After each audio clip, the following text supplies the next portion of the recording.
bridge with march. So we're gonna go to our back. I'm gonna go knees bent. I like to have my arms out at a 45-degree angle to start.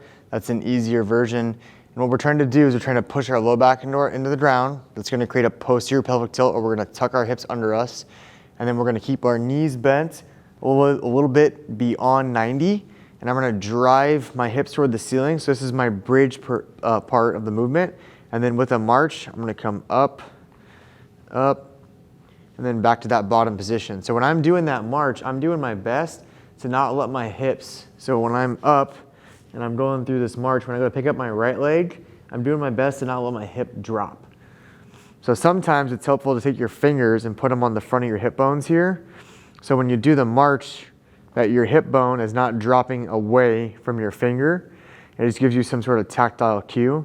And then a harder version would be going from this position to getting my hands entirely off the ground, doing a march, and then back down. So if you really find yourself feeling a ton of it in your hamstrings, check your foot positioning, because if your feet are out a little bit, you'll feel it often more in your hamstrings. And if you feel a ton of it in your low back, then you're gonna be arching your back as you're going through the bridging motion. And a simple way to correct the arch is to just reset by pushing your low back into the ground. Big breath in through your nose, fill your belly full of air, bridge up, march, march, let your air out, go back to that bottom position.